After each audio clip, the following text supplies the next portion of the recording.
የዘወትር አክብሮታዊ ሰላምታችን በያላችሁበት ይድረስ። ወደ ሸገር ታይምስ ቤተሰቦች እንደምናላችሁ ዕለታዊ መረጃ ጥንቅራችን እነሆ በሰዓቱ ተመልሷል። እንደተለመደው አበይት ነጥቦችን አስቀድመን እናስተዋውቃችሁ። ዛሬ በአራት ኪሎ ጥቁር እንግዳ ይጠበቃሉ ተብሏል። በአፍሪካ ቀንድ መጠነ ሰፊ የኃይል አሰላለፍ እንዲፈጠር ምክንያት ሆነው የኢትዮጵያና የሶማሌላንድ የባህር በር አጠቃቀም ስምምነት ከተፈረመ በኋላ የስምምነት ተመልሶ ወደ ሸልፍ እንዲገባ ምክንያት ከሆኑ የሶማሊያ የግብጽና የቀጠናው ጫናዎች በኋላ አዲሱ ፕሬዝዳንት አዲስ አበባ አራት ኪሎ ቤተ መንግስት ይጠበቃሉ ተብሏል። በዛሬው ዕለት በኢትዮጵያ ይፋ የሥራ ጉብኝት ያደርጋሉ የተባሉትን መሪ በተመለከተ የተሰማውን መረጃ እንመለከታለን። የአዲስ አበባ ከተማ ከንቲባ አዳነች አቤቤ በዚህ ዓመት የኮሪደር ልማት አይጀምርም ብለዋል። ከንቲባዋ የአስተዳደራቸው የ2018 ዓመት ቀዳሚ ትኩረቶች ምንድናቸው እንመለስበታለን። የኢትዮጵያ ዜጎች ለማህበራዊ ፍትህ ኢዜማ ስለቀጣይ ምርጫ አፋጣኝ ውይይት እንዲደረግ ጥሪ አቅርበዋል። ከውይይት ነጥቦች መካከል አንዱ ህዝብ ውሳኔ የሚያስፈልጋቸው ጉዳዮች ናቸው ብሏል። ዝርዝሩን የምንመለከተው ይሆናል። ለጠቅላይ ሚኒስትር አብይ አህመድ እጅግ አፋጣኝ የተባለ ጥሪ መቅረቡ ተሰምቷል። ጠቅላይ ሚኒስትሩ የቀረበላቸው ጥሪ ከየትኛው ወገን ነው እንመለስበታለን። በመካከለኛው ምስራቅ እንደዚሁም በአፍሪካ እስራኤልና ግብጽ የነበሩት ዶናልድ ትራምፕ ወደ ዋሽንግተን ዲሲ ተመልሰዋል። ትራምፕ በቀጣዮቹ ጥቂት ቀናት በጋዛ ይጀመራል ያሉት አዲስ ፕሮጀክት ምን ይመስላል? ከውጪ የምንመለከተው ጉዳይ ነው። ሌሎችም ወቅታዊ ጉዳዮች የጥንቅራችን ትኩረት ናቸው። እንደተለመደው እያደመጣችሁን አብራችሁን ቆዩ።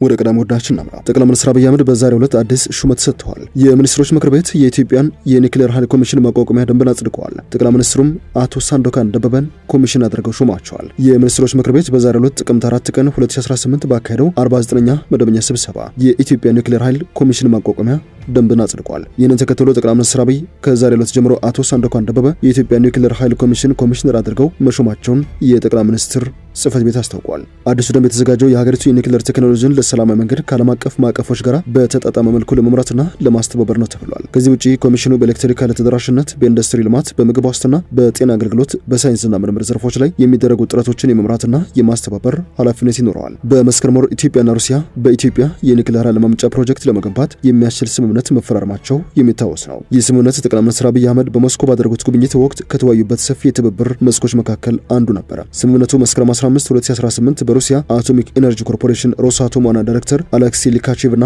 በኢትዮጵያ ውጭ ጉዳይ ሚኒስትር ጌዲዮን ጢሞቴዎስ አማካኝነት የተፈረመ ነበር። ይህም ሮሳቶም እና ኢትዮጵያ ኤሌክትሪክ ኃይል በኢትዮጵያ የኒውክሌር ኃይል ማመንጫ ጣቢያ ለመገንባት የሚያደርጉት ትብብር ተግባራዊ እርምጃን የሚያስቀምጥ ስለመሆኑ ተገልጾም ነበር። ዛሬ በአራት ኪሎ ቤተ መንግስት ጥቁር እንግዳ ይጠበቃሉ ተብሏል። በአፍሪካ ቀንድ መጠነ ሰፊ የኃይል አሰላለፍ ለውጥ እንዲመጣ ምክንያት ከሆኑ ጉዳዮች መካከል ቀዳሚው በኢትዮጵያና በሶማሊላንድ መካከል ተፈርሞ የነበረው የባህር በር አጠቃቀም ስምምነት እንደነበር ይታወሳል። ይህ ስምምነት የሶማሊያ መንግስት በዋናነት በፕሬዝዳንቱ የተመራ ዲፕሎማሲያዊ ጫና ተመልሶ ወደ ሸልፍ እንዲገባ ከተደረገ በኋላ ወደ መንበረ ስልጣኑ ብቅ ያሉት አዲሱ የራስ ገዙ ሀገር ፕሬዝዳንት የሆኑት አብዱራህማን መሐመድ አብዱላሂ በኢትዮጵያ ለመጀመሪያ ጊዜ የሥራ ጉብኝት ያደርጋሉ ተብሏል። የሶማሊላንድ ፕሬዝዳንት አብዱራህማን መሐመድ አብዱላሂ የኢትዮጵያ መንግስት ባደረገላቸው ይፋዊ ግብዣ መሰረት ነው በዛሬው ዕለት ወደ ኢትዮጵያ እንደሚገቡ የአርጌሳ ባለስልጣናት ለሆርን ዲፕሎማት ይፋ ያደረጉት። ዶክተር አብዱራህማን የራስ ገዙ ሀገር ሶማሊላንድ ፕሬዝዳንት ሆነው ከተመረጡ በኋላ ወደ አዲስ አበባ ሲመጡ ይህ ለመጀመሪያ ጊዜያቸው ይሆናል። ለዚህ የሥራ ጉብኝት በርካታ የሶማሊላንድ ሚኒስትሮች እንደዚሁም ሌሎች ከፍተኛ ባለስልጣናት አዲስ አበባ ገብተዋል የተባለ ሲሆን ጉብኝቱም ከ2 እስከ 3 ቀናት ሊቆይ እንደሚችል ምንጮች ጠቁመዋል። ፕሬዝዳንቱ ከጠቅላይ ሚኒስትር አብይ አህመድ ጋር በሁለትዮሽ ጉዳዮች ላይ በቀጠናዊ ትብብርና የኢትዮጵያና የሶማሊላንድ ግንኙነትን የበለጠ ለማጠናከር በሚደረገው ጥረት ላይ ለመምከር ያለመ ጉብኝትም ለማድረግ ነው አዲስ አበባ ይገባሉ የተባለው። የጉዞ የሚደረገው በሁለቱ ጎረቤቶች መካከል የንግድ ሽርክና የጸጥታ ትብብር እንደዚሁም የሶማሊላንድ በርበራ ወደብን እንደ ቀጠናዊ ስትራቴጂክ የሎጂስቲክስ ማዕከል ለመጠቀም የተጀመረውን ሂደትን ጨምሮ በሁለቱ ጎረቤት ሀገራት መካከል ያለው ግንኙነት እያደገ በመጣበት ወቅት ነው ተብሏል። የሥራ ጉብኝቱ ፕሬዝዳንት አብዱራህማን በባህር ማዶ ካደረጉት የሥራ ጉብኝትና የግል ጉዞ በኋላ ወደ መንበረ ስልጣናቸው ተመልሷል የተባለ ሲሆን በዱባይ በተካሄደው የአፍሪካ ሙግት ኮንፈረንስ ላይ ተገኝተው ከሶማሊላንድ የንግድ መሪዎችና የዲያስፖራ ተወካዮች ጋር በንግድ በኢንቨስትመንትና በልማት ስራዎች ላይ መወያየታቸው ነው የተሰማው። ባሳለፍነው ሳምንቱ መጨረሻ ቀንም በአዲስ አበባ ፕሬዝዳንት ሐሰን ሼክ መሐመድ የሥራ ጉብኝት ማድረጋቸው ይታወሳል። ሼክ መሐመድ በሁለትዮሽና በቀጠናዊ ጋራ ጉዳዮች ላይ ከጠቅላይ ሚኒስትር አብይ አህመድ ጋር መወያየታቸው ባሳለፍነው ሳምንቱ መጨረሻ ቁልፍ ጉዳዮች መካከል አንዱ ነበር። የሶማሊያ መንግስት ቪላ ሶማሊያ መግለጫ አውጥቶ የነበረ ሲሆን ሁለቱ መሪዎች በአዲስ አበባ ብሔራዊ ቤተ መንግስት ተገናኝተው ባደረጉት ውይይት የሁለቱን ሀገራት ሉዓላዊነት፣ አንድነትና የግዛት አንድነት በማስጠበቅ የሁለትዮሽ ግንኙነቱን በማጠናከርና በመልካም ጉርብትና በመከባበር እንደዚሁም በጋራ ብልጽግና ላይ የተመሰረተ የልማት ትብብርን ማጎልበት ላይ መወያየታቸውን ይፋ አድርጎ ነበር።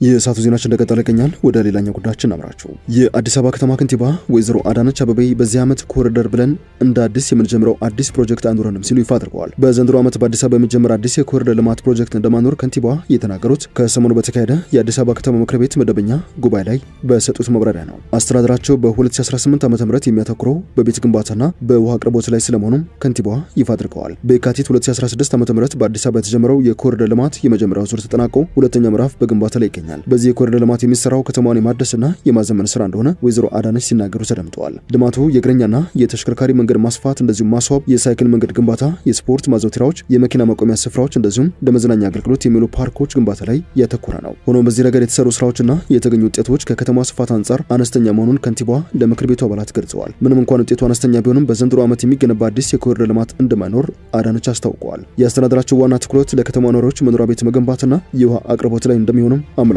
ምክር ቤቱ ባለፈው ያጸደቀልን የ2018 ትልቁ ትኩረት የቤት ግንባታና የውሃ አቅርቦት ነው ብለን አጽድቀናል።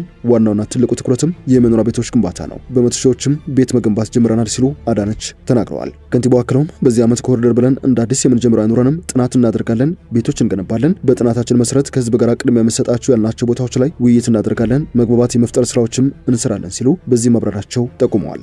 በ2018 የሚጀምር አዲስ የኮሪደር ልማት ባይኖርም በከተማ የመንገድ ግንባታ ፕሮጀክት እንደሚቀጥል ግን አዳነች ተናግረዋል። ቀድሞ የታቀዱና ግንባታቸው የተጀመረ መንገዶች የኮሪደር ልማት ስታንዳርድን በጠበቀ መልኩ ይከናወናሉ ባይ ናቸው። በአዲስ አበባ ጀምሮ ወደ ሁሉም ክልሎች የተሻገረው የኮሪደር ልማት በ10 ሺዎች የሚቆጠሩ ነዋሪዎችን ከቀያቸው ከስራ ቦታቸው ያፈናቀለ ስለመሆኑ የአሜሪካ መንግስት ከጥቂት ሳምንታት በፊት ይፋ ባደረገው ሪፖርት መኮንኑ ይታወሳል። መስከረም 16 ይፋ የተደረገው ሪፖርት በኮሪደር ልማቱ ዜጎችን በጥቂትና ካለምንም ካሳ ማፈናቀሉ ባለፈ ግንባታውን የሚያከናውኑት ኩባንያዎች ከመንግስት ባለስልጣናት ጋር ግንኙነት ያላቸው እንደሆነ ሪፖርቱ አትቶ ነበር። በዚህ ምክንያትም ያለ ጨረታ የግንባታ ስራው እንድትሰጣቸው አጋልጦም ነበር። ለዚህ ሪፖርት ጠቅላይ ሚኒስትር አብይ አህመድ ምላሽ ሰጥቶም ነበር። ጠቅላይ ሚኒስትሩ በጅግጅጋ ከተማ አድርገውት በነበረው የሥራ ጉብኝት የኮሪደር ልማትና ሌሎች በአገር ውስጥ የሚከናወኑ ልማቶችን በተመለከተ ለማጣጣል የሚሞክሩ ሀገራት የእኛን ስራ ለእኛ ተውልን፣ የራሳቸው ስራ ላይ ትኩረት አድርጉ ሲሉ መልሰው ነበር። ጠቅላይ ሚኒስትር አብይ አህመድ በወቅቱ ተናግረውት እንደነበረው በኢትዮጵያ የሚሰሩ የኮሪደር ልማትና ሌሎች የልማት እንቅስቃሴዎች በምዕራቡ ዓለም በመንግስታት ዘንድ ጫና እንዲፈጠር ምክንያት ሆኗል። በአፍሪካ ይህን የመሰለ ስራ እየተሰራ ሰለጠኑ በተባሉት ሀገራት ግን እዚህ ግባ የሚባል የልማት እንቅስቃሴ አይሰራም የሚል ጫናዎችና እንቅስቃሴዎች መሰማት ጀምረዋል ሲሉ ምላሽ ሰጥተው ነበር። ለጠቅላይ ሚኒስትር አብይ አህመድ በቅርቡ በርካታ የኢትዮጵያ የስፖርት አፍቃሪዎችን እያስደነገጠ የመጣው የአትሌቲክስ ውጤት ማሽቆልቆልን በተመለከተ በቅርብ እንዲመለከቱ ጥሪ ቀርቦላቸዋል።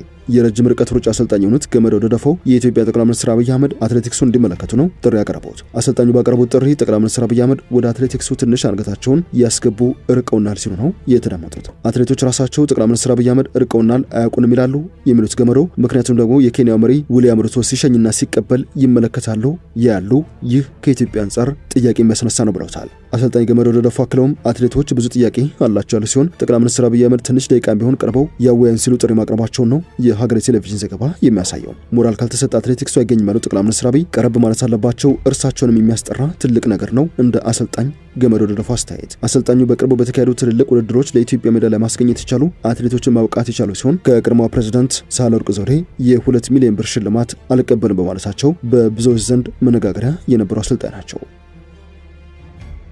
የኢትዮጵያ ዜጎች ለማህበራዊ ፍትህ ኢዜማ ከመጪው ምርጫ ጋር ተያያዘ የጊዜ ግብግብ ውስጥ የገቡ ተመጋጋቢ ሀገራዊ ጉዳዮች በሁሉም የሚመለከታቸው ባለድርሻ አካላት ውይይት እንዲካሄድባቸው ጥሪ አቅርበዋል። ፓርቲው የሚጠበቀው የሀገራዊ ምክክር ኮሚሽን የስራ ውጤትና መጪው ምርጫ በሚል ባወጣው መግለጫ ዘውጋዊ ያለው ስርዓት ሰላምና ማረጋጋት ማምጣት ባለመቻሉ ውስጥ ባሉ ኃይሎችና በህዝባዊ አመጽ ለለውጥ የተዘጋጀ የሚመስል መንግስትን ፈጥሮ ለ3 ዓመታት በሽግግር መልክ ሀገሪቱን ባስተዳደረው አሁን በስልጣን ላይ ባለው የለውጥ መንግስት ስር ተስፋ ሰጪ ምልክቶች ታይቷል ሲል ምስክርነት ሰጥተዋል። ይሁን እንጂ የሀገር ሉዓላዊነትና የግዛት አንድነትን የሚፈታተኑ እንደዚሁም የማዕከላዊ መንግስቱን ቅቡልነት የሚያሳጡ ከፍተኛ ቀውሶችም ተከስተዋል ያለው ኢዜማ እንደ ሀገር በእነዚህ አስጨናቂ ክስተቶች ታልፎ 6ኛውን ሀገር አቀፍ ምርጫ መደረጉ የሚታወስ ነው ብሏል። ሙሉ በሙሉ እንኳን ባይሆን ዋና ዋና በሚባሉ መሰረታዊ ጉዳዮች ላይ መግባባት ላይ የሚያደርስ ሀገራዊ ምክክር መጀመሩን ኢዜማ እንደ ትልቅ ምርታና ተስፋ ሰጪ ሁነት እመለከተዋለሁ ያለ ሲሆን ሆኖም በተያዘው ዓመት በመጪው ወራት ህገ መንግስታዊ ጊዜውን ጠብቆ ከሚደረገው 7ኛው ሀገር አቀፍ ምርጫ ከምክክር ሁነቱ ጋር ተደርቦ መምጣቱን ተከትሎ በርካታ ወሳኝና ተያያዥ ጥያቄዎች ይዞ መምጣቱን አመላክቷል። ከነዚህ መካከል መጪው ምርጫ የሚደረገው ከዚህ በፊት በነበረውና የምርጫ የምርጫዎችን ተአማኒነት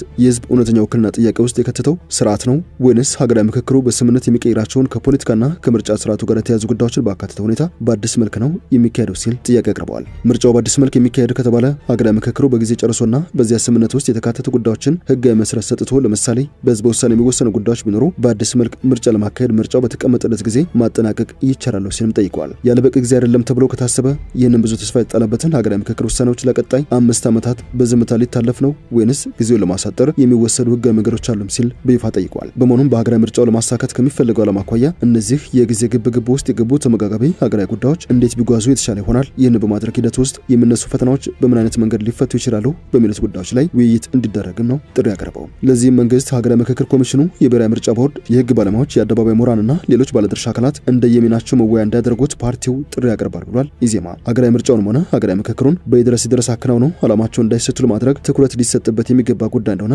ለማስታወስ እንወዳለን ያለው ኢዜማ በዚህ ዙሪያ ፓርቲው በቅርቡ መሰል ውይይቶችን በማድረግ አቋሜን አሳውቃለሁ ባይ ነው።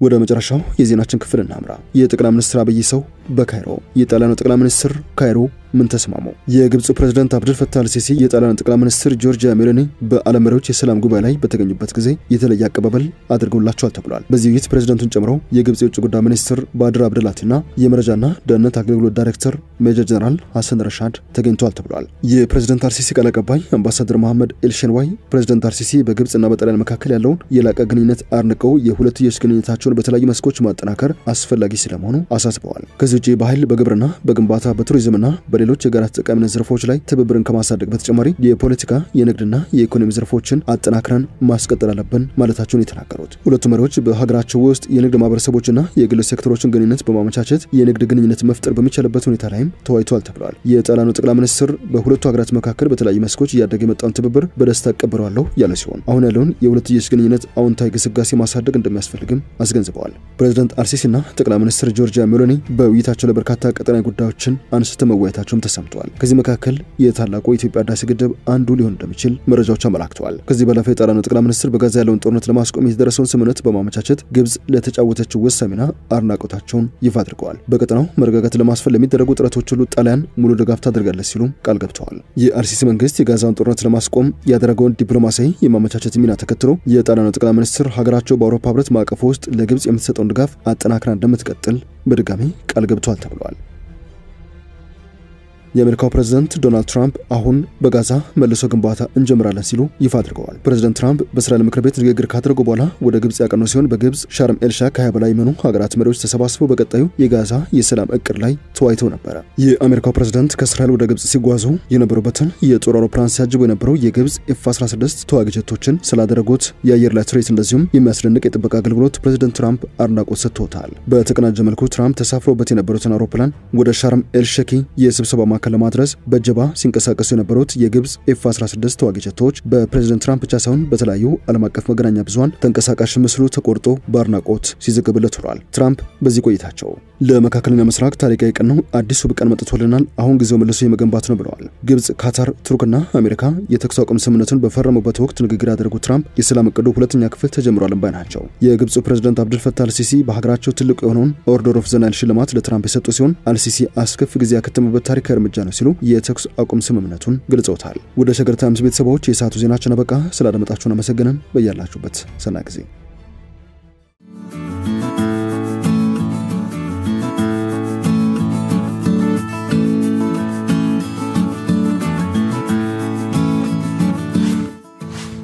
ሸገር ታይምስ ሚዲያን ሰብስክራይብ በማድረግና ደወሉን በመጫን ይከተሉን።